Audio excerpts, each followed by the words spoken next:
Alors là, on va parler sur les comités de résidents.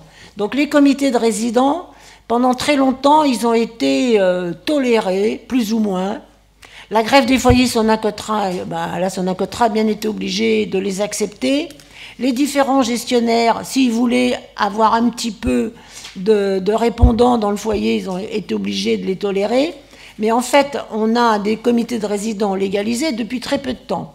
Et bien évidemment, tout est fait pour que ces comités, ils fonctionnent au minimum, voire pas du tout. Voilà. Donc, on va parler de ça. Donc, dans un premier temps, normalement, il y a une petite vidéo qui va vous être projetée. J'espère qu'on ne va pas gêner, nous, ici.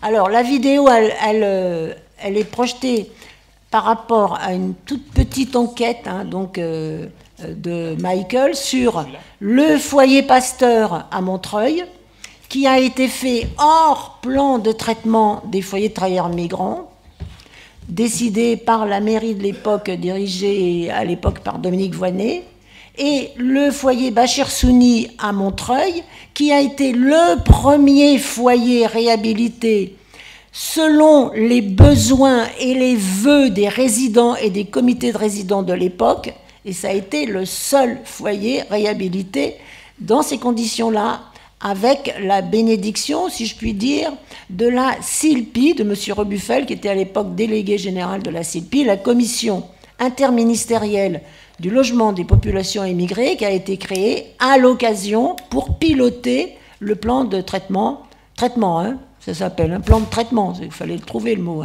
Bon, traitement des travailleurs, des foyers de travailleurs migrants. Voilà. Donc, 2 petites vidéos d'abord. Ensuite, je passerai la parole successivement à Monsieur Boubou Soumaré à ma droite. Ensuite, Monsieur Baradji à ma gauche. Et ensuite, Monsieur Simaga de Branly, qui va effectivement vous parler de Branly et vous appeler à signer la pétition que les délégués font circuler derrière. Voilà, merci.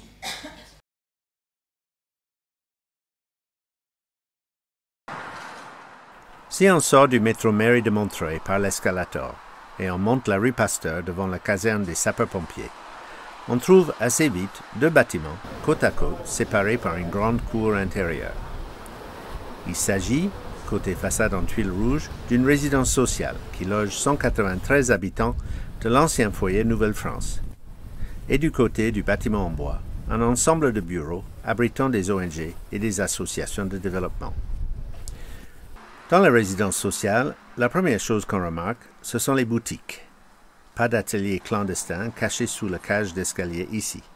Le coiffeur, les tailleurs, le forgeron ont pignon sur rue et font étal de leurs marchandises et de leurs tarifs. La résidence est atypique à la fois par son fonctionnement et par sa conception. C'est une résidence avec un projet social validé par la préfecture, mais elle a été construite par l'Office public HLM de Montreuil sans apport du plan de traitement des foyers de travailleurs migrants, le PTFTM. Pour le directeur de l'époque de la CILPI, M. Pierre-Yves Robériou, les centaines d'habitants qui occupaient un local privé suite à la démolition de leur ancien foyer étaient des squatteurs et non des résidents, et donc n'avaient pas droit au financement de la CILPI. Cela a pu causer des problèmes pour le montage du plan de financement, mais il a libéré le bâtiment des carcans de conception imposés par l'État.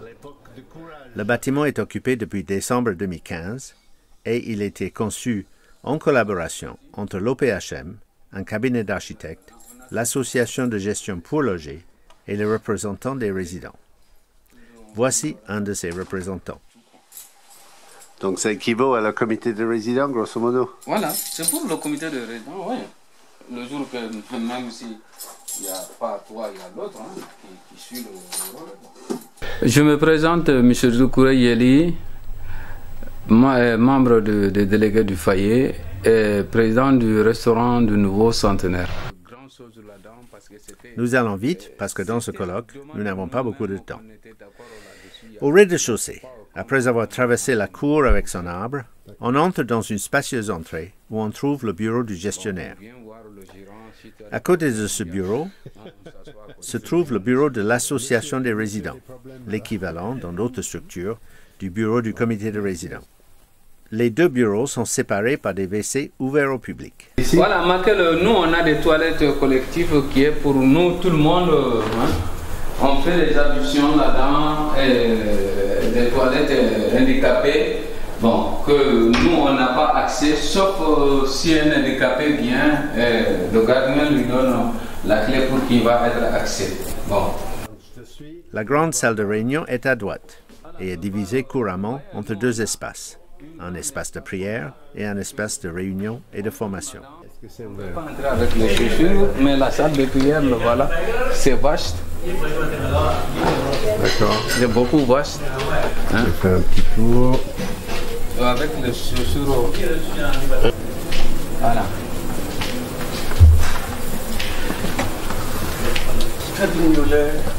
La salle de l'Assemblée générale. On a le bar qui est là. À gauche, on est accueilli par un comptoir de café. Vous voyez l'espace qu'il fait. Bon, le bar, ça c'est pour nous, les résidents du foyer. Et maintenant, c'est géré avec les jeunes correctement. Le compte, chaque fin du mois, on fait le compte. Et chaque 2 mois, ils présentent le compte à tous les gens du foyer. C'est bien géré. Bon, cela veut dire qu'il est spacieux. On ne donne pas un prix trop large. Un café, 1 euro, c'est simple. Tu vas au dehors, tu ne trouveras pas la même chose. Et le café est bon, je peux le café est bon. Constater. Voilà. Bon, d'autres personnes même, ils prennent le café ici avant de sortir parce qu'ils ne trouveront pas la même spéciale. Voilà. D'accord, hein? Très bien. On donne tous les canettes. Merci, monsieur. À 1 euro, tout à 1 euro. Bon. Plus loin, à côté de l'ascenseur, un appartement est dédié aux retraités, dont le loyer est payé collectivement par tous les habitants du lieu. Cet appartement permet à 7 retraités à tour de rôle de s'occuper de leurs affaires en France au moment où c'est nécessaire. Explique-moi, c'est un appartement à 6 chambres ou 5 chambres, là, non? C'est un appartement de 5 chambres qui a normalement qui correspond en haut qui a 7 bails. Bon, nous on a dit aussi les lieux, ils font une récompense pour payer les gens, mais ils ne payent pas les chambres. Sur les 3 premiers étages du bâtiment, il y a des cuisines collectives, gérées par les cantons ou groupes villageois de résidents. Alors attends, je fais un plan. Cuisine pour Djafounou et Bangessi. D'accord. Il y a combien de cuisines comme ça? Il y a 3 cuisines comme ça. Bon. 3 cuisines sur 3 étages. Voilà, sur 3 étages.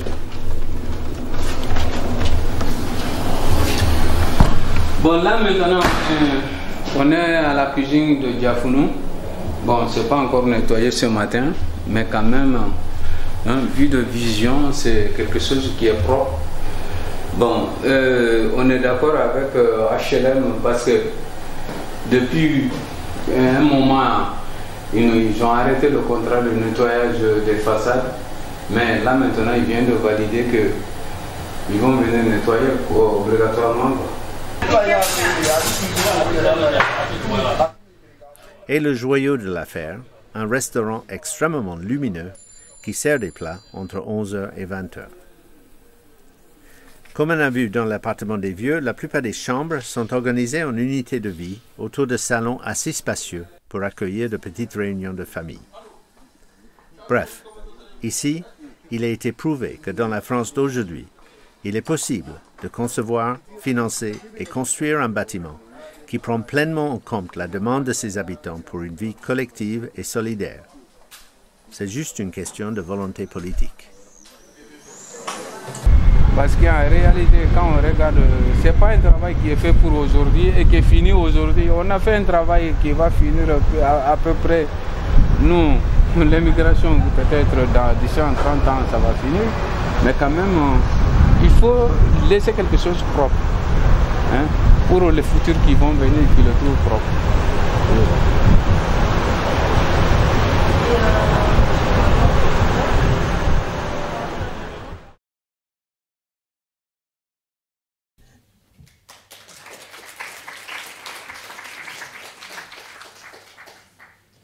Voilà, on enchaîne donc plutôt sur le rôle, la fonction et les pratiques des comités de résidents.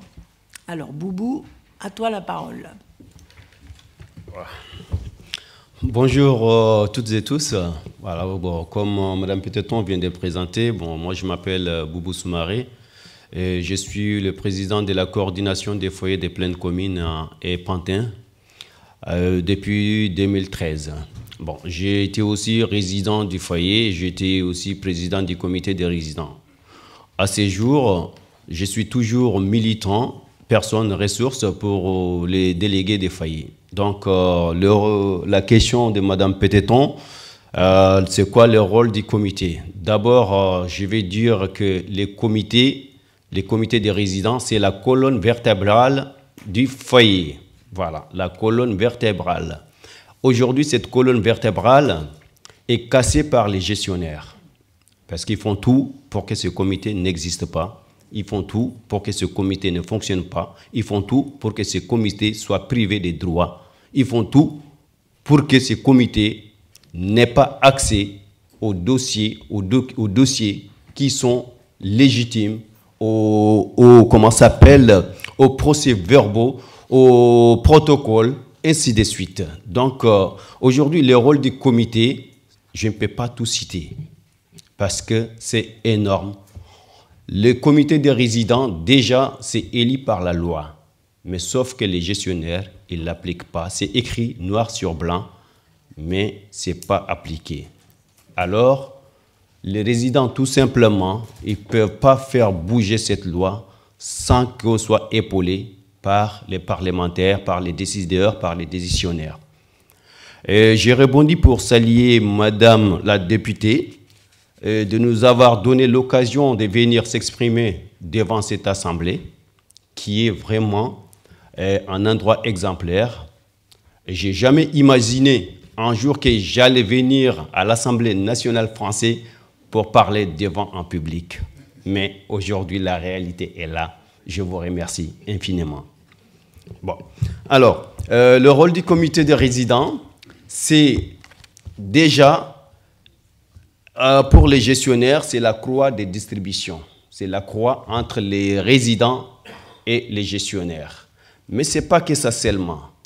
Le comité des résidents est composé selon la taille ou les habitants, disons, les résidents, selon la taille de la résidence, le nombre de résidents. Si c'est 200 personnes, à partir de 199, vous avez droit à 6 délégués qu'on appelle, qui vont constituer les comités des résidents. Ces comités des résidents, il va discuter sérieusement avec les gestionnaires et aussi discuter aussi avec les élus de la ville, animer les foyers et faire aussi des propositions, des formations avec les associations de la ville. Donc, les comités des résidents, ce n'est pas simplement des figurants, mais par contre, pour les gestionnaires, c'est juste des figurants. On est là, juste quand ils ont besoin d'encaisser les loyers, ouais, ils passent par les comités. Là, ils sont vraiment reconnus de leur tâche. Mais au-delà de ça, tout ce que le comité propose, ça a été rejeté. Et c'est rejeté systématiquement. Aujourd'hui, ça devient de plus en plus difficile parce que même pour accéder au directeur de secteur ou bien au directeur territorial, c'est quasi impossible. Ils nous laissent discuter juste avec les gérants. Avec certains bailleurs l'appellent les gérants. Voilà, c'est juste le gérant. Alors que le gérant, on sait très bien qu'il est là tout simplement pour écouter et encaisser à la fin du mois. Mais aujourd'hui, ils sont formés à rentabiliser leur société. C'est tout. Alors qu'à l'origine des foyers, c'était l'accompagnement, c'était l'insertion. Aujourd'hui, on a vu un nouveau produit qui s'appelle la résidence sociale. Donc, sur cette appellation résidence sociale, alors, on a l'impression qu'il y a un accompagnement derrière vers l'insertion, vers un logement le plus adapté. Mais c'est la recrudescence. On retourne à l'arrière parce que les lois n'ont pas évolué, les droits ne sont pas évolués. Et la première table ronde, il y a un intervenant qui a parlé des clés. Alors, ces clés sont non reproductibles et on n'a pas le droit de les changer. Mais tout celui qui les change, le gérant, aujourd'hui déjà à Doma, il est en train de nous amener vers les droits de locataire, mais en son faveur. En son faveur. Parce que quand il y a un meuble qui est cassé dans le logement, il facture le résident. Il dit non, c'est vous qui devez faire. Alors que Adoma a droit d'avoir la clé et rentrer dans le logement, qu'il soit à ta présence ou à ton absence, comme il veut. Donc ça, ce n'est pas normal. Alors que si on a le droit des locataires, on doit avoir notre propre clé. Donc c'est ça la lutte des comités aujourd'hui. On sensibilise les résidents pour qu'ils aillent vers... Parce que maintenant, il n'y a que la lutte qui peut changer les choses. On a tout fait pour négocier. Il y a un intervenant qui a parlé des années 70, la grève des foyers, ainsi de suite. Le règlement intérieur. À ces jours encore, c'est le même règlement. Donc ça n'a pas changé. C'est juste les murs qui ont changé. Ils ont embelli, mais par contre avec des malfaçons qu'on ne peut même pas énumérer ici. Parce que ça devient pire qu'en prison. Là, les résidences sociales qu'ils construisent, alors tout est électrique. Tout est électrique, alors que les plaques électriques, ils sont tout le temps défaillants. La coupure d'électricité, ça, on ne peut même pas énumérer. Et l'ouvrier de maintenance ou l'astreinte de bailleur, l'astreinte n'intervient pas pour un logement s'il y a une coupure d'électricité. Je vous dis, pour un logement, ils disent non, non, non, on ne se déplace pas pour un logement. Il faut qu'il y ait plusieurs logements pour qu'on puisse intervenir. Alors que pour pouvoir cuisiner, c'est électrique. Pour pouvoir brancher son téléphone, c'est électrique. Regarder la télé, c'est électrique. Donc, même tout ça, si c'est coupé, ce n'est pas le problème du bailleur parce que, bon, il n'y a que vous, votre logement qui n'a pas d'électricité, nous, on n'intervient pas. Vous pouvez attendre. Par exemple, si c'est un vendredi, vous allez attendre jusqu'à lundi, quand le gérant est là. Bon, je ne vais pas rentrer dans tous ces détails-là parce que sinon, on ne va pas finir. Voilà, donc ça c'est un. Alors, deuxièmement, le rôle du comité, c'est représenter les résidents auprès des décideurs. Animer la résidence par des activités, bien sûr, des activités culturelles, ouvrir les foyers, faire des portes ouvertes pour que les gens de l'extérieur puissent venir découvrir les foyers. Mais par contre, ça aussi, les gestionnaires, ils ne veulent pas tout. Ils ne veulent pas parce qu'ils cachent, ils veulent que les résidents soient restés et isolés. Et après, par derrière, ils leur traitent de quoi? De communautarisme. Et ce n'est pas du tout le cas. Parce qu'il y a bon nombre de résidents aujourd'hui dans les foyers qui sont ouverts à la discussion, qui veulent vraiment apprendre, qui veulent découvrir un autre mode de vie. Parce que pour moi, et d'ailleurs, pour beaucoup de gens ici, je pense que le mélange est une richesse. Donc, cette richesse, il faut la partager. C'est ce que nous voulons. On ne veut pas tout le temps être stigmatisé dans les foyers parce que l'étiquette qu'on nous a donnée depuis les années 70 jusqu'à aujourd'hui, cette étiquette continue de nous suivre. Malgré que l'État a décidé de faire la transformation de foyer en résidence sociale, beaucoup de gens sont aujourd'hui ici dans cette salle qui n'ont pas accès à la nationalité française. Pourquoi? Parce qu'ils sont habitants dans des foyers et qui n'ont pas aussi, sur leur carte de séjour, c'est toujours marqué chez Adoma. Donc, tu es hébergé à vie. On est infantilisé et c'est ça qu'on veut vraiment que ça change. Voilà. Donc, je disais que c'est représenter le résident auprès des décideurs, animer les résidences, travailler à la bonne entente entre les résidents. Parce que, voilà, nous, on fait le travail social, en gros. Pour résumer tout, les délégués ou les représentants résidents, c'est les travailleurs sociaux, bénévoles, dans les foyers. Je dis bien bénévoles, malgré que certains bailleurs, certains gestionnaires qui ont créé quand même un poste soi-disant responsable d'insertion sociale, qui est payé à plein temps, mais qui ne fait rien, à part profiter, à part encaisser de l'argent pour les bailleurs. Oui. Mais par contre, les délégués, ils assurent le travail social, même aller jusqu'à remplir les demandes de retraite. Moi qui vous parle ici, j'ai fait ça à plusieurs personnes, mais je fais bénévolement. Et je sais qu'il y a d'autres délégués encore dans la salle et dans la ville qui font ce travail à plein temps. Voilà. Donc, le délégué, il lutte aussi pour avoir la clarté sur les redevances, sur les charges, sur les prestations, sur la maintenance, sur le nettoyage qui est très mal fait, qui est aussi en profit pour les bailleurs et qui impacte les résidents, la vie des résidents tous les jours. Parce que les foyers, quand ils sont bien traités, oui, bon, ça c'est vraiment... Alors, les gestionnaires, ils essayent de faire la publicité partout. Mais au bout de quelques mois, je ne dis pas quelques années, hein, c'est quelques mois seulement, venez visiter les foyers et vous allez voir l'état à laquelle il est. Pourquoi? Parce que les sociétés qui font les nettoyages, ils ne sont pas pénalisés. Ils sont pénalisés par les gestionnaires, mais pas par les résidents. Ils laissent dégrader les foyers. Et alors, tout ça, c'est assez la lutte des délégués. Voilà. On veut que vraiment que nos foyers, nos résidences sociales soient bien entretenus, qu'on nous respecte et qu'on les respecte au retour. Voilà. Alors, et aussi gérer... Bon, peut-être je suis un peu long, ou bien je peux continuer encore? Encore 2 minutes, oui. Bon, d'accord, 2 minutes. Bon, voilà. Je vais aller vite.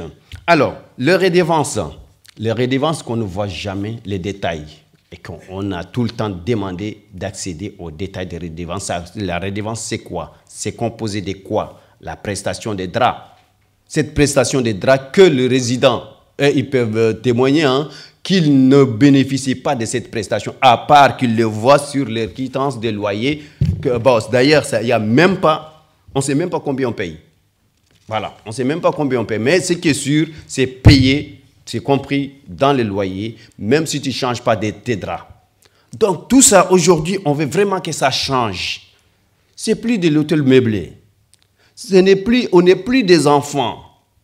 On est capable de laver nous-mêmes nos draps. On est capable de changer, d'acheter des draps. Mais pourquoi ces gestionnaires continuent toujours de dire que non, ben, c'est une prestation obligatoire? C'est ce qu'ils disent, hein, c'est une prestation obligatoire. Aujourd'hui, on est devant vous. On a besoin que notre parole soit projetée, notre parole soit entendue, notre parole soit partie au plus haut. Voilà. Encore, alors, les animations, les ouvertures, participer aussi, les expulsions. Je vais parler de ça aussi, les expulsions, parce que tout à l'heure, je crois bien, il y a une intervenante qui a parlé de ça, que oui, bon, même si on expulse, ça veut dire c'est déplacer les problèmes du point A au point B. Parce que ceux qui sont expulsés du foyer, il restera toujours dans les foyers. Et pourquoi? Parce que les gestionnaires, ils nous obligent à rester toujours suroccupants. Pourquoi? Parce qu'il y a des gens aujourd'hui qui sont dans les foyers, qui ont la carte de séjour, qui travaillent, qui font les demandes de logement, mais malgré tout cela, ils n'ont pas accès à un logement. Donc, ils restent avec nous. Ils restent dans les foyers. Après, quand tu restes, qu'est-ce qu'ils font? Oui, la suroccupation. On vous expulse à la va-vite, on ne sait pas sur quel droit, parce que tellement que la justice leur donne raison. Pourquoi? Parce qu'on a hébergé, alors que le gestionnaire, il a droit de faire la suroccupation légale. Parce qu'ils peuvent amener des familles, femmes avec enfants, oui, dans une chambre de 18 mètres carrés. Mais par contre, quand tu es un travailleur isolé, même si tu es dans 27 mètres carrés, tu dois être tout seul.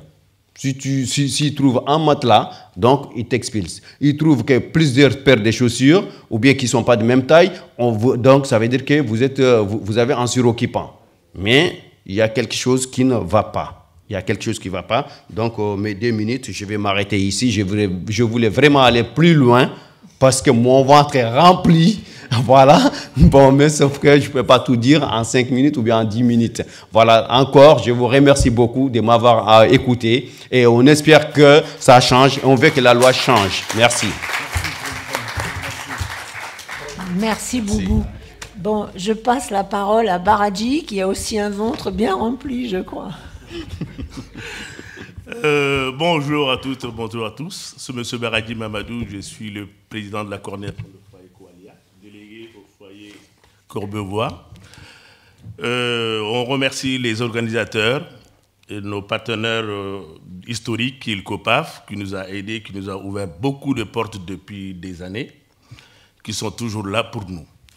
En tout cas, merci aux parlementaires qui ont pris la peine de venir écouter nos problèmes et tous les organisateurs, tous qui ont participé de loin ou de près à cette journée. Et on a entendu beaucoup de plaidoiries depuis la première personne jusqu'à moi. On a eu beaucoup de choses qui nous interpellent, qui nous fait aussi beaucoup de souvenirs, pas que des bonnes. Mais aujourd'hui, on est là pour parler justement, mon rôle, c'est d'expliquer un peu le rôle des résidents pendant les constructions des bâtiments. Au fait, nos malheurs sont partis justement de ce fameux rapport CUC qui a mis quand même vraiment tout à mal la vie des résidents et qui a permis, par exemple, à l'État de se saisir de cette occasion-là pour réhabiliter les foyers. Justement, quand on était dans un foyer avec des lits superposés, des lits à plusieurs lits, quand on nous propose un produit en disant vous serez autonome, vous serez logé, vous serez forcément, on saute sur l'occasion. À cet effet-là, on avait même créé à cette époque-là un COPILD, c'est-à-dire un comité de pilotage, qui comporte beaucoup de les foyers, la mairie et tout ce qui est acteur de ce projet.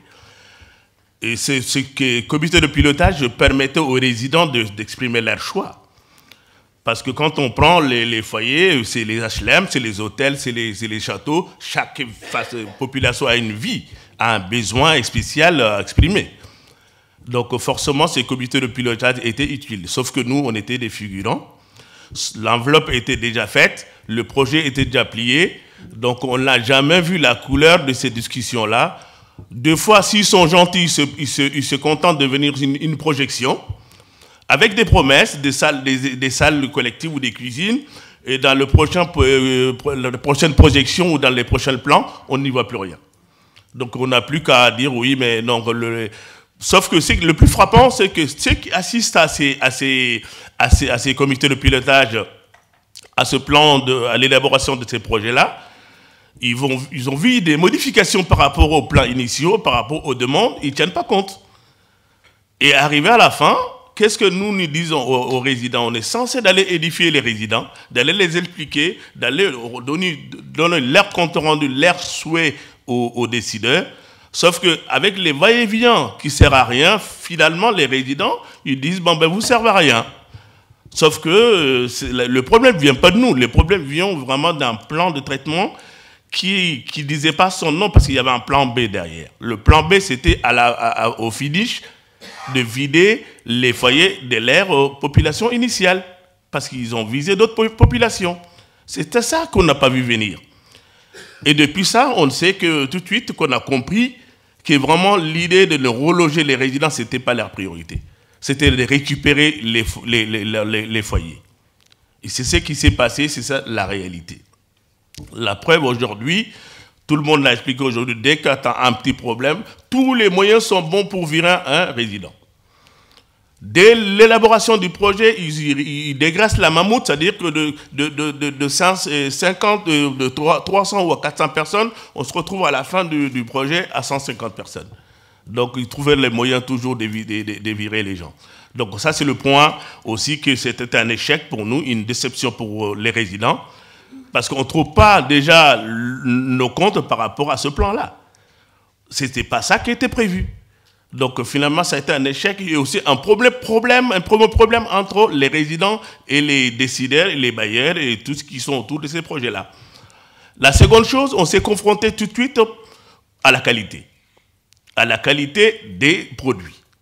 Parce qu'on sait que dans un bâtiment, il y a une construction qui doit être adaptée à chaque chose, doit être adaptée à chaque pièce, doit être adaptée, chaque matériel est adapté à un endroit précis, comme les cuisines, les salles humides et tout ça. Donc, je pense que l'enveloppe a été votée, le projet a été peut-être donné à une entreprise qui a sous-traité 10 fois, et à l'arrivée, on se retrouve avec de la pacotille. Et tout de suite après un an, moins d'un an, quand on a dit les gens, se retrouvent que les foyers sont tout tombent en ruine. Tout tombe en ruine. Ça, c'est vérifiable. C'est vérifiable. Donc, qui gère ça maintenant? C'est les comités des résidents qui sont au quotidien, comme Boubou l'a dit, en toquant la porte du gérant, en allant toquant. La seule personne accessible, c'est la gérante, qui ne décide de rien, qui s'est simplement relevé. Je suis en face ici de deux anciens gérants qui connaissent très bien les foyers. Merci d'être là pour témoigner vraiment. Et vous aurez pu être de l'autre côté de la barrière, mais vous êtes du côté des gens qui ont vraiment des problèmes. Donc pour cela, le problème s'est posé. Et pendant des années maintenant, on n'a que 2 yeux pour pleurer. Les gens ont dit techniquement ça ne va pas. Dans 15 mètres carrés, vous avez votre douche, votre WC, votre lavabo, votre kitchenette, votre télévision, votre table qui est clouée au sol, vous avez tout dedans. Imagine, comme il dit Boubou, une plaque qui tombe en panne un vendredi. On reste combien de temps pour cuisiner? 3 jours. Imagine qu'il y a une fuite d'eau chez toi un vendredi. On fait comment? Imagine que les WC sont bouchés et que ça fait des remontées d'eau. On fait comment? Voilà le problème réel aujourd'hui du foyer, lié justement à la qualité ou à la mauvaise qualité des constructions. Parce qu'on dit seulement c'est les foyers. Dès qu'il y a quelque chose, eh ben, ils ne savent pas vivre. Voilà la question. Ils sont plusieurs. Ben oui, on est plusieurs. Mais dites-nous quand même que depuis 40 ans, nous vivons dans cette lieu à lits superposés, aux chambres à plusieurs lits, ça dérangeait personne. Hein? Et ça arrangeait tout le monde parce qu'on était nuisible, on était invisible, ça va. Mais dès qu'on a commencé, eh bien, ils nous ont dit, ben, on va vous ramener dans un droit commun. Ben, si c'est ça le droit commun, je ne pense pas qu'on aurait pu rester à l'ancienne. Hein? On ne pourrait plus rester à l'ancienne. Donc voilà une multitude de problèmes aujourd'hui dans les foyers. Tout ça, ça a été réfléchi par quelqu'un à l'encontre des résidents. Mais qui est là pour lever le petit doigt en disant, oui, mais on a un panoplie de choses contre les résidents, quel est leur droit? Qu'est-ce qu'eux aussi dans ça, ils doivent avoir? Mais rien. C'est ça qu'aujourd'hui, on veut que ça change. Bon, on a eu jusqu'à supprimer les droits des grèves, les droits parce qu'il faut se constituer un machin. Mais il y a tout un tas de problèmes pour nous contraindre à ne rien dire. Et ça, c'est le plus possible. On est à la limite de l'explosion. Parce que quand on vit dans un foyer pendant 40 ans, quand on a construit ta vie pendant 40 ans, on se retrouve un jour avec ta valise devant le foyer parce que tu as ton fils ou ton propre fils que tu dois jeter dehors. Vous croyez que ça passe? Non, ça ne peut pas passer parce que dans n'importe quelle société, on ne rejette pas son fils parce qu'on est... Voilà. Non, mais je pense que ça dépasse de commentaires. Son propre fils qui est venu de 5000 km en France et tu dois le foutre dehors parce que tu as signé un bail excuse-moi du terme, qui ne ressemble à rien. Ça s'est arrivé, une famille a été expulsée. Voilà, attendez 2 secondes. Pour vous dire tout simplement, notre gros souci est à ce niveau-là. Parce qu'ils ont tout légiféré. Quand on leur va voir, oui, mais c'est la loi, c'est le décret. Bah, la loi vire ton fils, la loi te dit de ne pas manger, la loi de dire qu'on vient chez toi quand on veut, la loi dit, mais toi, t'es quoi dans tout ça? Voilà le gros souci aujourd'hui. Et pour ça qu'aujourd'hui, on a une occasion en or. Et on demande aux parlementaires surtout de militer en cette faveur-là, et aussi de créer une commission qu'on sillonne les foyers. Parce qu'on a les voix et le concret. Aujourd'hui, on le dit. Mais notre parole n'est pas vraiment une Bible, ni le Coran. Mais moi, j'aimerais bien aussi qu'on constitue une commission parlementaire qui vont dans les foyers, qu'on aille voir, et bien, qui se saisit eux-mêmes de la réalité du terrain. C'est là comme ça, parce que Kukul a fait la loi pour nous détruire. Mais pourquoi aujourd'hui les bonnes volontés ne constituent pas une commission pour nous réhabiliter dans nos droits? Voilà, donc c'est ça qu'on demande. On peut tout ce qu'on veut, on peut dire tout ce qu'on veut ici jusqu'à demain, en 27 ans de militantisme de délégués, on peut jusqu'au soir. Mais je pense qu'on préfère dire l'essentiel aujourd'hui, que ça soit bien compris, que de s'étaler dans tout, que les choses qui fassent un brouillon, que les gens ne comprennent pas, parce que la vie du foyer n'est pas facile à comprendre pour tout le monde.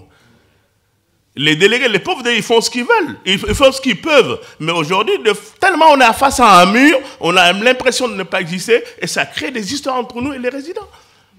Parce que les résidents, on est inaudibles. On est inaudibles. Les salles aujourd'hui, tous les salles qui sont aujourd'hui dans les foyers, qui ont la chance d'avoir des salles, sont sur le point d'être fermées. Parce que les contraintes qu'ils mettent par rapport au protocole, on n'a pas le droit d'ouvrir, mais oui, mais on doit faire les week-ends, les réunions dans les week-ends, sauf que ces réunions-là, c'est les week-ends. Quand on voit quelqu'un l'a dit aujourd'hui, on n'est pas en France pour le plaisir, on est là par nécessité. Il n'y a pas plus douloureux pour un chef de famille d'abandonner sa famille, de venir à 5000 km vivre pendant 40 ans. Mais vous croyez que c'est un plaisir?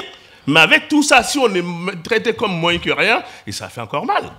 Donc aujourd'hui, je pense qu'il ne reste plus que fonder l'espoir ici aujourd'hui dans les parlementaires, dans cette auguste assemblée, pour dire comme le droit de l'homme ou l'égalité ou tout ce qu'on prend en France, qu'on en bénéficie aussi nous. Parce qu'on paye nos impôts, on travaille. Les plus durs métiers de la France, c'est nous qui le font. Ça, on n'a pas longtemps à dire. Tout le sale boulot en France, c'est nous qui le font. Avec une paye de misère. Avec des loyers qui sont hors de prix. Et avec des augmentations sans considération. Sans consultation. On peut dire tout ce qu'on veut. Je pense qu'aujourd'hui, je profite pour dire, à l'occasion de dire aux représentants des résidents aujourd'hui, la balle est un peu dans notre camp aussi. La balle est dans le... Il ne suffit pas de venir pleurnicher ici. Il faut qu'on retrouve nos manches aussi, à travers différentes activités. Donc, ce n'est pas évident, je le sais, parce qu'on n'a ni le temps, ni les bagages intellectuels, ça, il faut le reconnaître. Mais je pense que quand on sait qu'on a mal, si on sent une douleur, on doit savoir d'où ça vient et comment l'éviter. Voilà un petit peu ce que je voulais dire. Je sais que je vais parler pendant des heures, mais je préfère peut-être m'arrêter là pour plus de compréhension. On est aussi... Et je répète, cette commission de parlementaires, on le veut. Qu'on sillonne les foyers, qu'on doit s'acquérir de la réalité des foyers. En ce moment-là, le problème sera vraiment explicable de vous-même. Merci et on se dit à la prochaine. Merci, Monsieur Baradji. Donc, simplement un petit point. Vous avez bien tous compris que, en fait, la loi, elle est très, très ambiguë. Enfin, Pascal reviendra là-dessus, mais on sort d'une législation où le foyer pour travailleurs migrants était considéré comme un foyer hôtel. Et alors, bien qu'ils nous disent « Ah, maintenant, avec la résidence sociale, vous êtes dans le droit commun », ils ont maintenu des prestations obligatoires, infantilisant les gens et les laissant dans la structure hôtel. Par exemple, le changement des draps, mais il y en a d'autres. Hein. Et du coup, ils jouent, c'est comme tout à l'heure sur privé collectif, ils jouent là-dessus pour dire « Ah, vous avez des prestations, donc c'est nous qui décidons de tout ». Deuxièmement, c'est du meublé. Et donc, dans ce meublé, dans le foyer hôtel, c'est le gestionnaire qui rentrait dans les chambres pour réparer. Ben ça, c'est pareil. On nous dit, vous êtes dans le droit commun. Mais quelqu'un qui va changer son ampoule, on va lui dire, ah non, surtout pas. Vous allez chez le gérant, vous n'êtes pas habilité à changer votre ampoule, vous allez chez le gérant, vous faites une déclaration, et puis nous, on voit. Et alors, dans les contrats et les règlements intérieurs, ils ont même mis des fois c'est même noir sur blanc, enfin à DEF, mais même à DOMA, qu'on rentre, quand on a eu quand le résident est venu faire une réclamation chez le gérant, chez le responsable de résidence ou le responsable d'hébergement, ça s'appelle comme ça, eh bien, le dit responsable, il envoie l'ouvrier de maintenance à son gré chez vous, et vous n'êtes pas... Vous n'êtes pas prévenu. Il rentre quand il veut, quand il a le temps. Alors on leur dit, mais faites un planning, prévenez les gens. Ah non, non, nous on ne peut pas faire de planning, c'est trop compliqué. Bon. Et donc tout est fait pour que les résidents et les comités de résidents n'aient la main sur un rien. Sur les redevances, il n'y a aucune transparence. Les prestations, pas de transparence. Les charges, aucune transparence. Les consommations d'eau, aucune transparence. Les gestionnaires refusent toute transparence sur ce que les résidents payent. Ça aussi, c'est complètement anormal. Voilà. Alors, pour finir, je dirais que les comités de résidents, effectivement, ils ont un rôle de négociation. Alors, les gestionnaires n'aiment pas du tout ce mot. Hein. Il faut se concerter seulement. Hein. Se concerter, vous voyez ce que ça veut dire. Hein. Les gens ont le droit de venir dire on n'est pas d'accord avec ça, c'est tout. Hein. Bon. Nous, on préfère négociation, bien sûr. Donc, le comité de résidents, son rôle, ça serait d'arriver à négocier avec le gestionnaire à partir de tous les problèmes relevés par les résidents et qui leur sont dits par les résidents. Hein. Le deuxième grand rôle qu'ils ont, vous l'avez compris, c'est d'être écrivain public, de travailler à la cohésion sociale dans le foyer, à la bonne entente entre les résidents. Le troisième rôle, c'est l'ouverture sur le quartier. Hein, ça aussi, c'est quelque chose de très important. Bon, à Saint-Denis, on participe avec Catherine et plein d'autres à la quinzaine antiraciste et solidaire. On participe dans plein d'endroits où les résidents vont dans les conseils de quartier. Ça, c'est les délégués, c'est très important. Bon, cette ouverture sur la ville. Bon, et puis quatrièmement, on fait des coordinations quand même aussi pour essayer de renforcer un peu au moins les informations. Parce que les gestionnaires, ils sont capables de vous dire « Ah non, non, ça, dans tel foyer, ça marche, les résidents, les délégués, ils ont été d'accord. » Alors que ce n'est pas du tout vrai. Hein. Donc effectivement, il faut que les informations circulent. Et donc là aussi, on lance un appel à toutes les bonnes volontés pour nous aider à appuyer les comités de résidents. Parce qu'en fait, c'est eux qui sont la colonne vertébrale, comme l'a dit Boubou, et c'est par eux que tout arrive dans le foyer. Et donc nous, le COPAF, et vous, plein de gens parmi vous, on le sait, on est là pour appuyer les comités de résidents, appuyer les coordinations, faire le secrétariat, leur donner les billes au niveau de la formation, au niveau des lois, etc. Ils ont un autre gros travail, c'est aller voir les avocats et régler tous les problèmes d'attaque. Voilà, donc un gros travail pour les gestionnaires, pour les comités de résidents, pardon, colonne vertébrale, effectivement, des foyers. Alors maintenant, après tout ce qui vous a été raconté, on va demander à Monsieur Simaga du foyer Branly. Lui, il est encore dans un foyer, mais alors, maintenant, ils savent dans les foyers qu'est-ce qui les attend, ce qui n'était pas toujours le cas dans les années 2010. Hein. Maintenant, on sait ce qui attend les résidents dans la future dite résidence, que les résidents commencent à appeler résidence antisociale, d'ailleurs. Hein. Bon, et donc, on passe la parole à M. Simaga qui nous explique comment le comité des résidents, il intervient, qu'est-ce qu'il fait, alors qu'il sait à quelle sauce les résidents vont être mangés dans la future résidence sociale. Voilà, Branly, Montreuil. Merci. Merci. Bonjour à tous et à toutes. Simaga Alfousseni, je suis le secrétaire général du comité de résidents du foyer Édouard Branly à Montreuil. Je vous signale la présence de mon président, M. Sako Lassana, du secrétaire à l'organisation, M. Soukouna Toumani, dans la salle, du représentant du doyen du foyer, M. Doukouré Guessouma. Je voulais un peu vous parler déjà du foyer Édouard Branly à Montreuil, dans laquelle il y a 3 nationalités, de Maliens, des Mauritaniens et des Sénégalais. Mais dans la résidence, tout le monde est appelé résident du foyer Branly. On habite dans un quartier Montreuil, à laquelle les portes sont ouvertes. Comme il disait sur sa question de la participation du comité des résidents à différentes activités, je voulais vous signaler que le foyer existe depuis 43 ans. Il était géré par Aftam, Qualia, et racheté en 2019 par Adoma. Et c'est là que les soucis ont commencé. La différence, pourquoi? Parce que la différence entre ces 3 gestionnaires, je ne serai pas long parce qu'il n'y a pas beaucoup. Le président a toujours dit au début de chaque réunion avec Adoma que c'était mieux avant. Alors je crois que cela dit tout, parce qu'avec Aftam et Qualia, les draps étaient changés chaque 2 semaines. Avec Adoma, c'est chaque 6 mois. Voilà. Et en plus on paye la redevance. Avec Qualia, les travaux étaient souvent, même s'ils étaient en retard, étaient faits. Avec Adoma, les refoulements, c'est chaque 4 mois.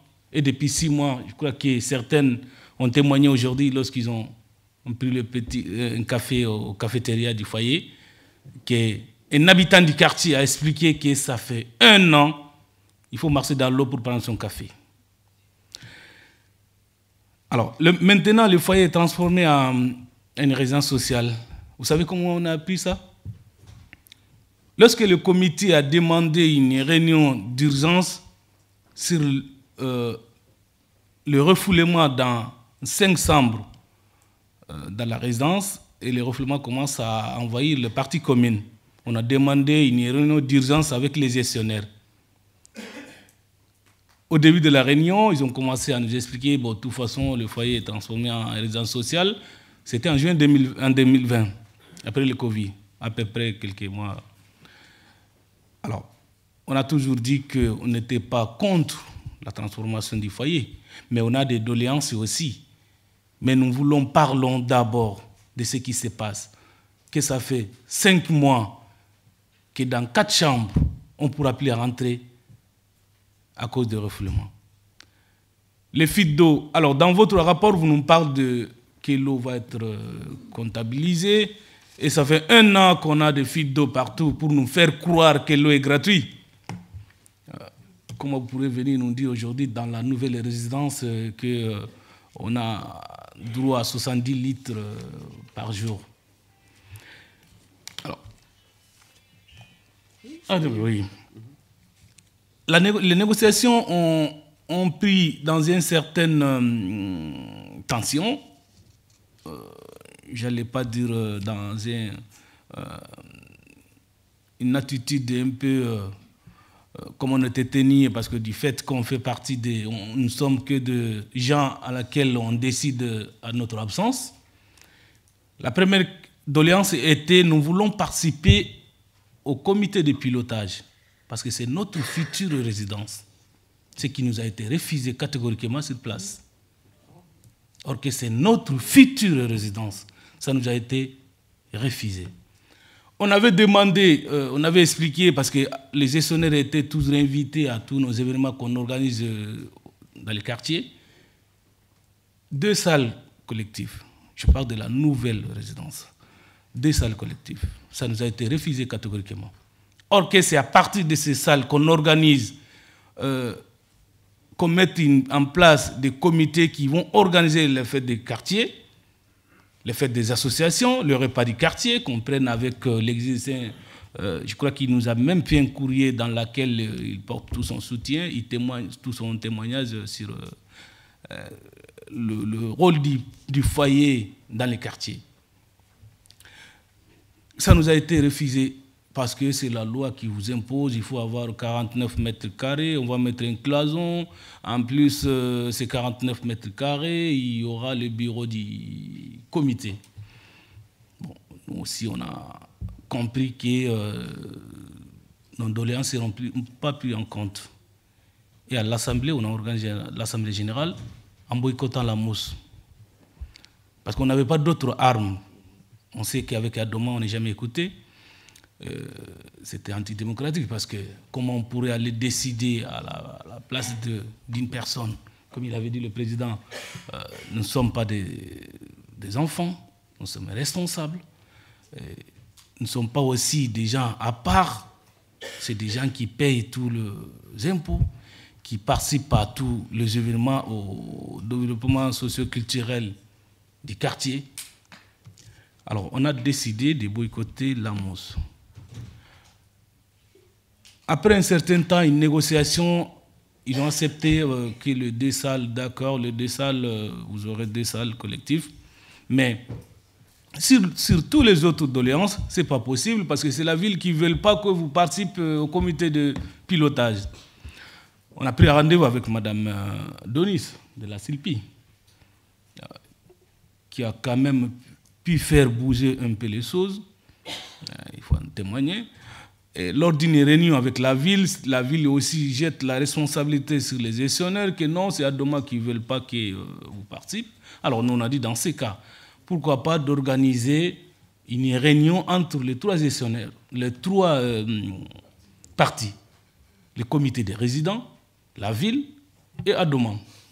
2 ans que le président faisait des courriers, on n'a pas pu. Et jusqu'à présent, non. Le 26 avril dernier, on a participé à une réunion dans laquelle il nous annonce le début des travaux.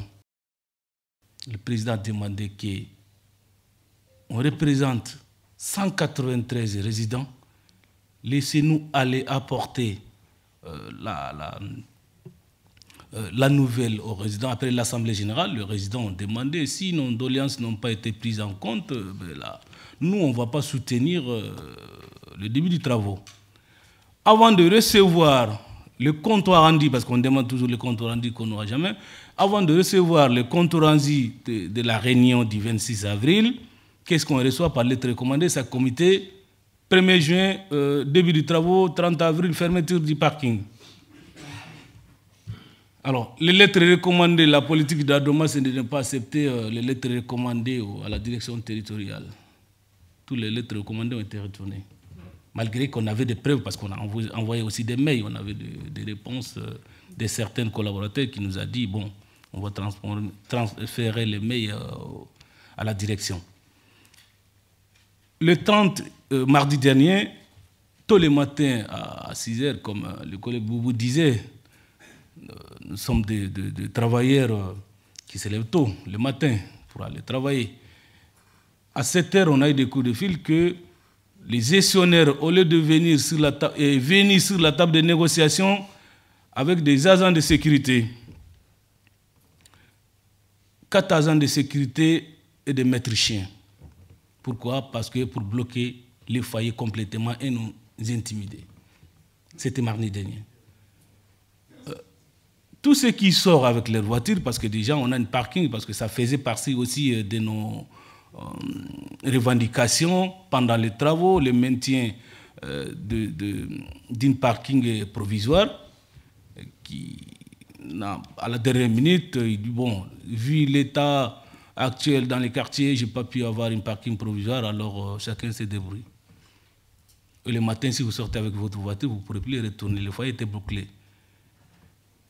Adema nous avait promis que, lors des réunions du 26 avril, que les casiers dans la réfectoire, que chacun conserve ses archives, nous aurons 30 casiers au moins, ou 8 casiers au moins, pour garder les dossiers des gens qui sont partis en vacances.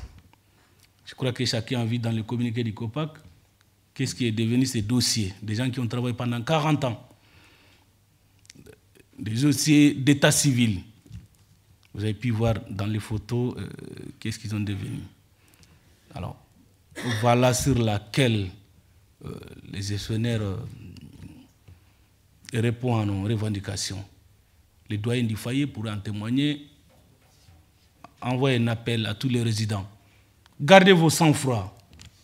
Branly a été toujours connu pour sa bravure de négociation, parce que l'éducation qu'on a eue ne nous permet pas d'aller à un certain positionnement. Avec la mobilisation du COPAC, on les salue, de certains élus, des associations, la blocuse qui était là-bas est levée.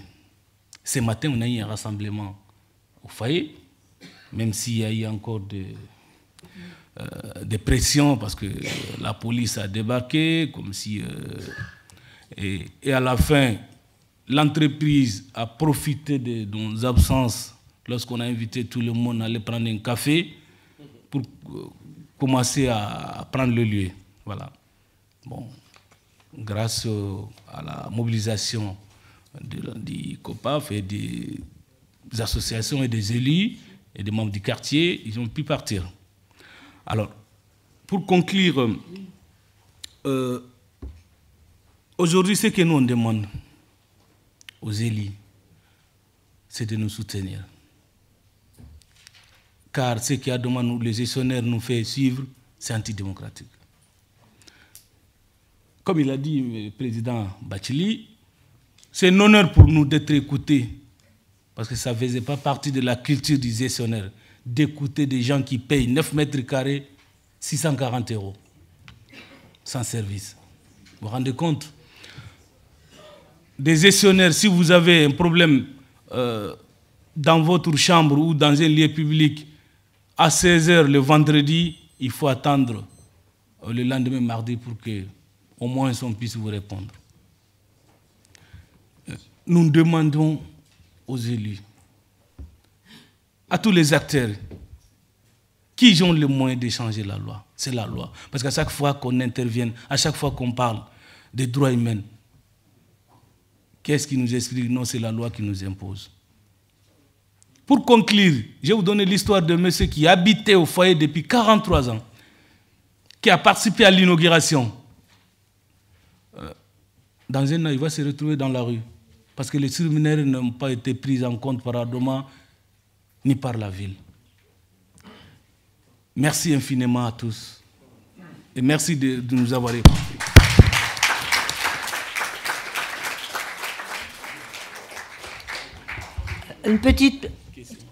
Une petite précision sur ce que Alou-Seni vient de dire, c'est qu'en plus, 193 résidents, mais on vous propose combien de studios? 122. Non, combien on vous propose de studios? De studios 120. D'accord? Bon. Oui. Voilà, donc c'est pareil, dans tous les programmes de réhabilitation, c'est comme ça aujourd'hui, baisse de capacité, mais 50, 80, Balzac 80, hein, Lanoux 80, etc. Voilà. Bon, on va juste lire, avant de passer au débat, une petite lettre qui nous a été envoyée par Jean Bélanger. Alors Jean Bélanger, c'est soutien actif de la coordination Pleine Commune et Pantin. Et on voulait effectivement le faire intervenir parce qu'il est très très soucieux de l'insertion, de l'intégration des foyers et de leurs habitants dans la ville. Et chaque fois, il insiste beaucoup sur ce point. Il a tout fait pour qu'à Pinel, il y ait de l'alphabétisation, pour qu'à Pinel, il y ait de l'organisation des jardins, que les gens qui s'occupent des jardins sur Saint-Denis puissent venir aider les résidents à faire des jardins, etc. etc. Voilà.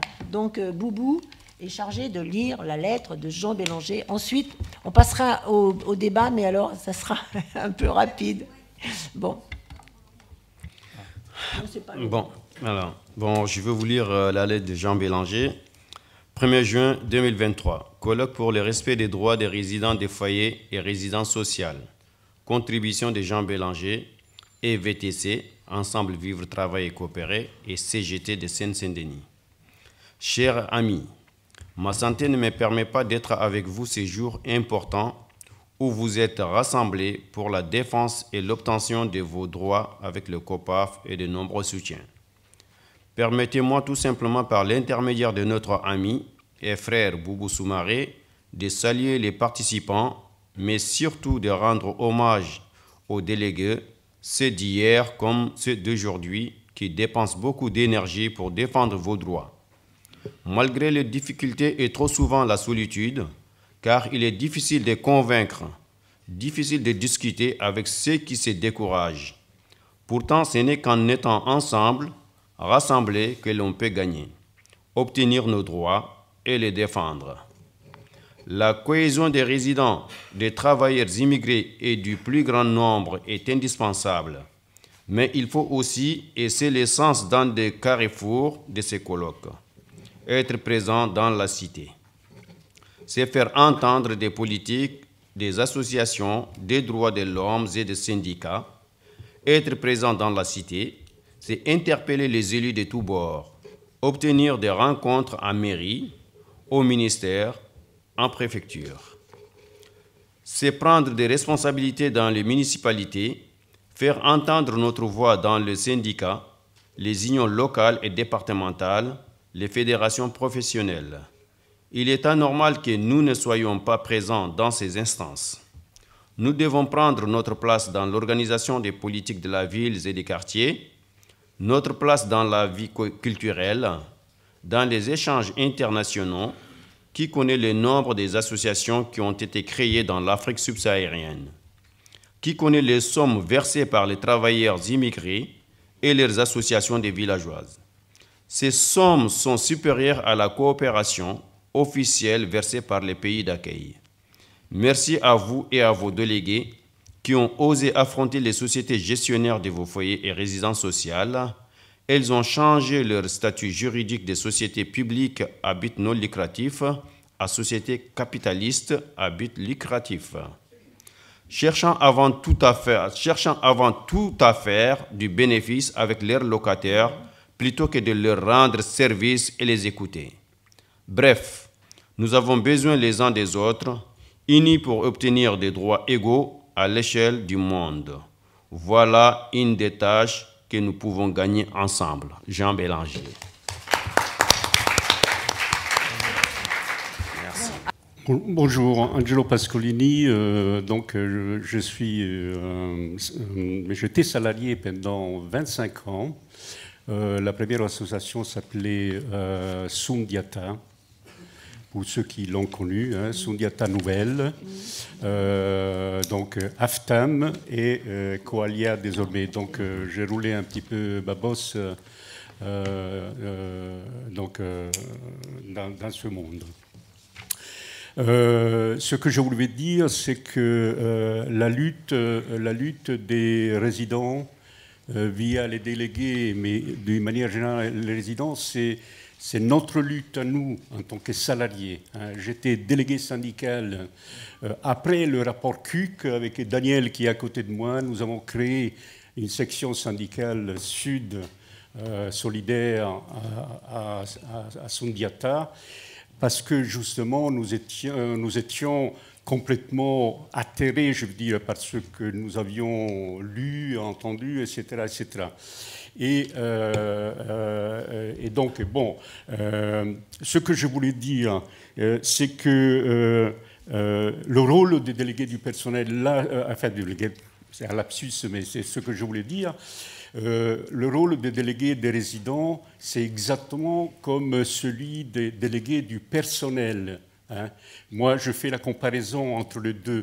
Par contre, le problème, c'est que malheureusement, il n'y a pas souvent des liens entre les délégués du personnel et les délégués des résidents. D'accord ? C'est-à-dire, quand on parle de délégués du personnel, les salariés, nous sommes tous des salariés, d'accord ? Même si on est au chômage, d'ailleurs. Et ici, il y a des députés. Je rappelle que la loi travail a cassé tout le sens, d'accord ? D'ailleurs, les gestionnaires que moi je compare aux patrons, tout simplement, ils veulent que les délégués du personnel soient la courroie de transmission, tout simplement, d'accord ? Comme d'ailleurs les délégués du personnel. Et nous, on a toujours dit non. D'ailleurs, on ne s'est pas fait des amis, mais on s'en fout. Ce que je voulais dire, c'est aussi... Mamadou, on s'est connus d'Alcopil, justement, à Courbevoie. Je rappelle qu'en 1994, il y a eu des morts à Courbevoie. Et donc, c'était moi qui avais, à partir de cela, travaillé avec vous à Courbevoie pour refaire le foyer. Et je me rappelle un mot que tu avais dit, enfin 2 mots que tu avais dit, simple et solide, en ce qui concerne le matériel. Ça fait 22 ans, et je me rappelle encore, tu vois, donc la mémoire, elle est vieux. 2001, c'était en 2001. Et j'attire l'attention sur le rôle des architectes. Il faut se pencher là-dessus, quoi. On n'en parle pas souvent, mais les architectes, ils se font plaisir. À Courbevoie, aujourd'hui, 2001, donc 2022, il faut tout le refaire. C'est incroyable, quoi. C'est incroyable, c'est du pognon, où les gens prennent sous pognon. Les architectes, pourquoi ? Une petite anecdote, c'est-à-dire que dans les douches, il y avait du plastique et le carrelage. Vous voyez un petit peu les choses là ? Donc toi, que tu es dans le bâtiment, à l'époque, tu étais dans le... Bon, donc voilà. Alors, autre chose, c'est vrai que le gérant n'est pas forcément toujours là. Nous, on était aux 32 heures, hein, et on était fiers d'y être, mais je vous rappelle qu'il y a 25 ans, il y avait 2 personnes, il n'y avait pas qu'un gérant. Aujourd'hui, un gérant gère 2, 3, voire 4 foyers. Oui. D'accord? Donc, pourquoi je dis, hein, 5 même. Pourquoi je dis que la lutte, il faut qu'on soit ensemble, quoi. Hein? Il faut qu'on soit ensemble aussi dans la rue. Hein. Je vous rappelle que le 6, il y a une manifestation. Après, et je serai bref, au niveau de la suroccupation, mais je veux dire, la solution est quand même simple, mais apparemment, les problèmes sont énormes. Oui, 1 minute. Donc, c'est construire, tout simplement. Hein.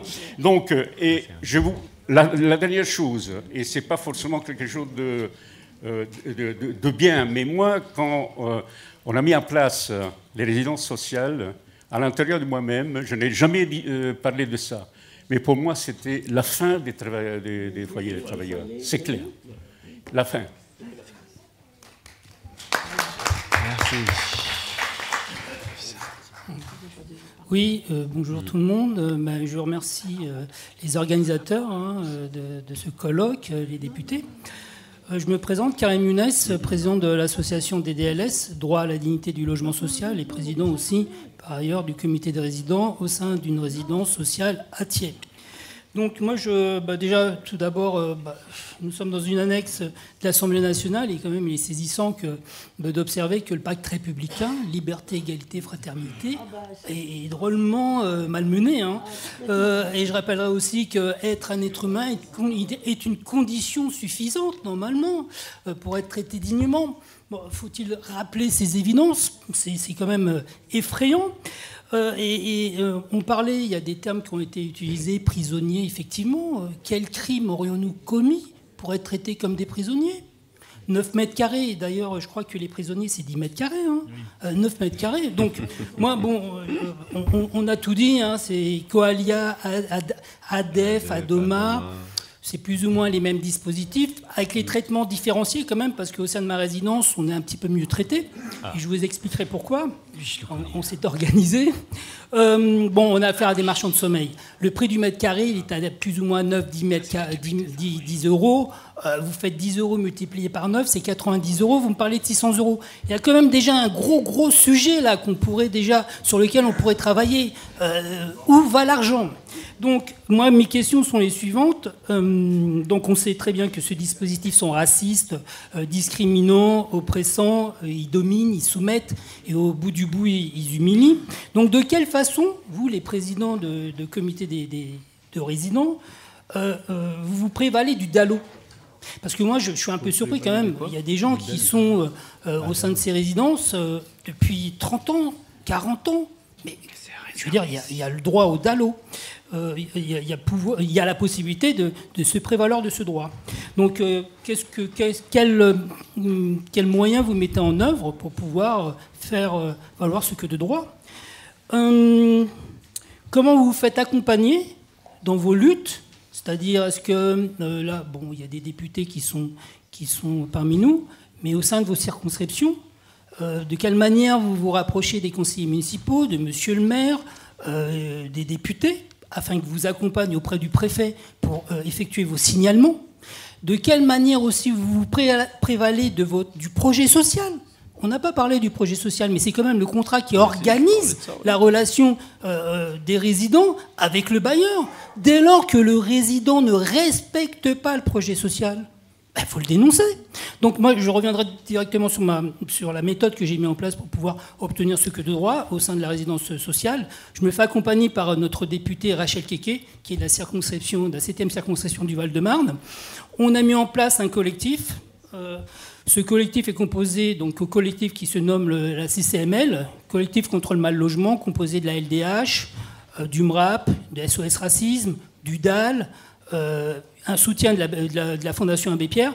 Nous avons beaucoup de soutien et en appui, bien évidemment, notre député nous accompagne. On a effectué des signalements auprès de Madame la préfète. Madame la préfète a entendu nos revendications. Madame la députée Rachel Keke a parlé de COLIA, des maltraitances adressées à l'ensemble des résidents. Et suite donc à l'intervention de notre député à l'Assemblée nationale, tout s'est débloqué. Donc je vous invite à procéder de la même façon. En parallèle de cela, nous avons ouvert aussi un compte Twitter où nous diffusons nos vidéos. Nous avons ouvert aussi un compte Telegram. Et voilà, donc je pense que sur le terrain du droit, parce qu'à un moment, oui, il y a matière à faire. Et dernière question, avez-vous déjà été en justice, notamment pour pouvoir récupérer les éléments comptables, de manière à avoir une lecture plus fine des charges locatives qu'on vous fait payer? Je vous remercie. Merci. Bon, s'il vous plaît, on va donner la parole quelques secondes à Monsieur Winter. Ah d'accord, ok. Sinon on discutera de ces questions tout à l'heure dans le débat sur effectivement proposition de loi et les questions politiques que ça pose. Je voudrais simplement dire que par rapport à tout ce qui a été dit par les délégués qu'on connaît bien, ce qu'on propose dans la loi, sur lequel on reviendra donc tout à l'heure, c'est qu'en réalité, il faut qu'il y ait des sanctions. C'est-à-dire, comme toute loi, s'il y a une loi et qu'il n'y a pas les moyens de l'appliquer, en fait, il ne se passe rien. Les gestionnaires, passez-moi l'expression, même si on dit que les comités de résidents doivent être élus, ils ne les élisent pas, ils n'organisent pas les élections, ils ne respectent pas leurs décisions, il ne se passe rien. Donc c'est pour ça que dans le projet de loi, qu'on discutera tout à l'heure, on pense qu'il faut que concernant les comités de résidents et leur fonctionnement, comme vous disiez tout à l'heure sur les travailleurs, les sanctions soient de même nature que concernant le comité social économique, c'est-à-dire les dispositions d'entrave, du délit d'entrave concernant les comités socio-économiques, qui sont le seul moyen aujourd'hui d'avoir un poids contre les résidents, voilà, contre les gestionnaires. Voilà, on en discutera donc plus longuement tout à l'heure, mais l'idée c'est que s'il y a la loi et qu'il n'y a pas le non-respect de la loi, qu'est-ce qui se passe? Effectivement, il ne se passe souvent rien et les gestionnaires, comme on l'a dit, se désintéressent totalement, même des dispositions légales actuelles. Voilà. Voilà, et au bout tout à fait là-bas. Bonjour à tous, à tout le monde. Je m'appelle Kamara Bakari.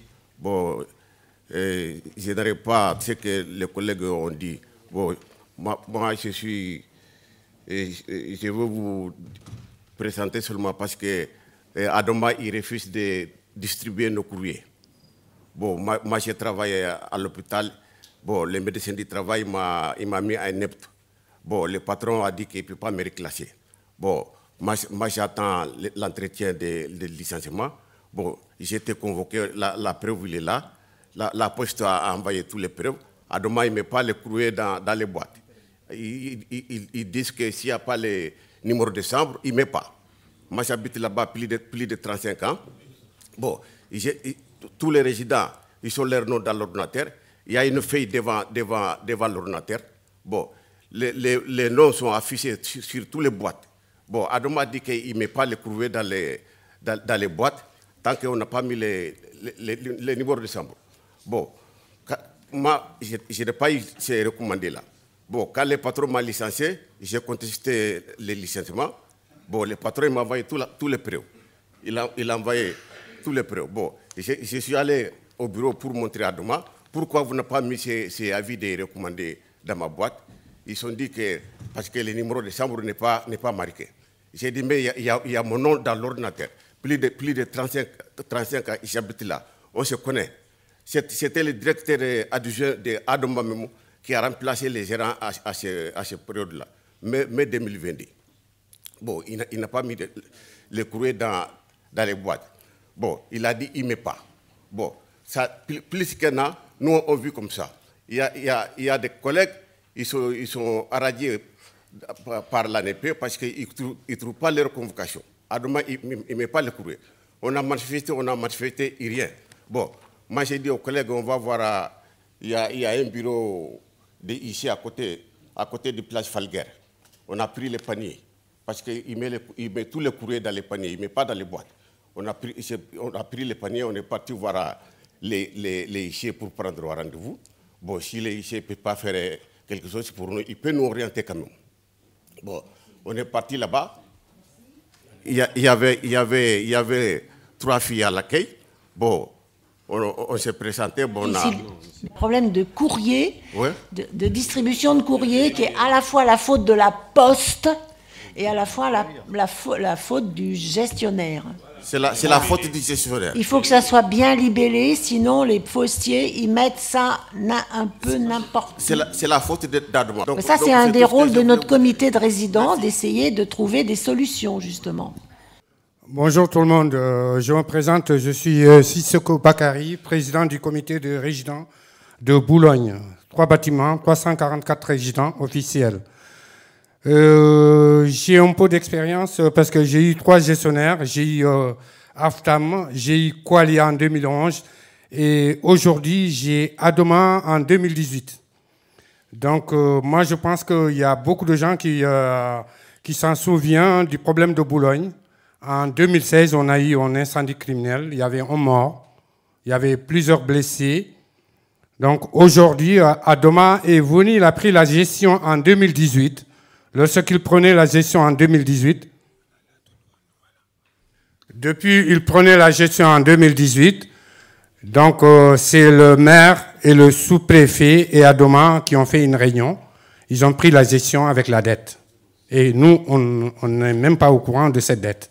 La première réunion qu'on a fait avec Adoma, c'était au mois de mars, le 25 mars. Adoma nous dit que moi je suis venu pour prendre la gestion, mais tout ce qui s'est passé avec vous, avec Qualia, on n'a pas de, on s'intéresse pas à ça.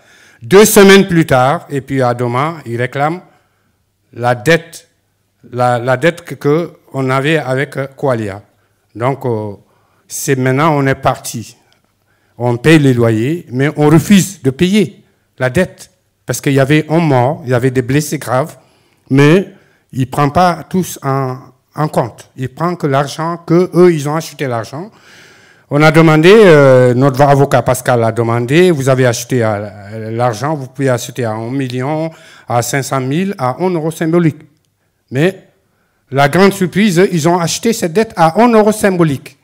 Et ils réclament 1 600 000 euros. Donc, le 10 mai 2022, il y a 75 personnes qui sont assignées au tribunal de Boulogne. Le 24 mai 2022, en tout, il y a 118 personnes qui sont assignées au tribunal, qui sont passées au tribunal. Donc, le tribunal a donné raison à Adoma. Donc, on a fait appel à Versailles. Jusqu'à maintenant, on est dans cet appel. On a fait une grande manifestation le 2 février 2023. Je crois qu'il y a beaucoup dans les réseaux sociaux, dans les journalistes, ils ont publié ça. Donc après cette manifestation, on a eu une réunion avec le sous-préfet, l'adjoint du maire et Adoma et nous les résidents le 28 février. Le 28 février, on a eu cette réunion. Donc, comme ils ne veulent pas qu'on dévoile toute la mauvaise gestion qu'ils font dans tous les foyers. Et puis, le 31 mars, on a fait une autre réunion. Après, le 13 avril, on a fait une autre réunion.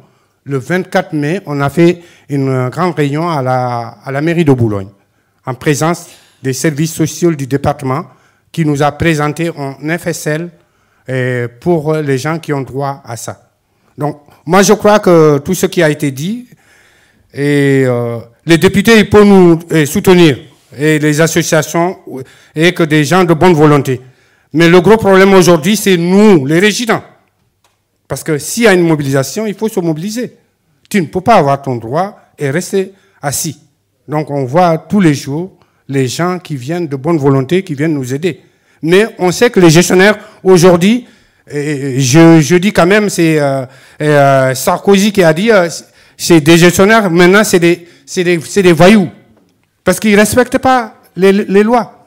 Les lois qui les intéressent, c'est ça. Mais sans la mobilisation, on ne peut pas obtenir quelque chose. Nous sommes en train de négocier quand même avec la mairie, avec Adoma, avec les services sociaux. Donc, comment effacer cette dette? Donc, bon. Mais tout le monde doit se mobiliser dans tous les foyers. Depuis 2016 jusqu'à maintenant, nous sommes dans cette lutte. Moi, normalement, je ne dois pas être là. Je suis à la retraite, je suis au Sénégal, mais c'est à cette situation que ça fait un an et demi que je suis là pour aider les camarades et moi-même. Bon, merci beaucoup. Bien. Après, on reprendra la parole. Il y aura de nouveau des débats.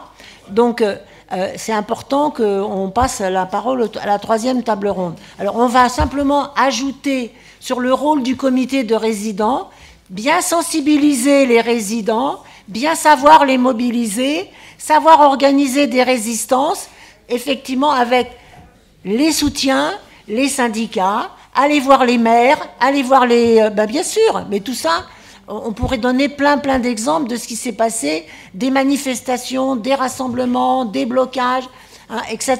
Donc tout ça, c'est le rôle du comité de résidents. On est d'accord. Mais ça se fait, plus ou moins bien, ça se fait. Maintenant, la question, effectivement, c'est que ces comités de résidents, il y ait une vraie reconnaissance de leur rôle par la loi et par les gestionnaires. Voilà. C'est ça l'enjeu maintenant. Merci.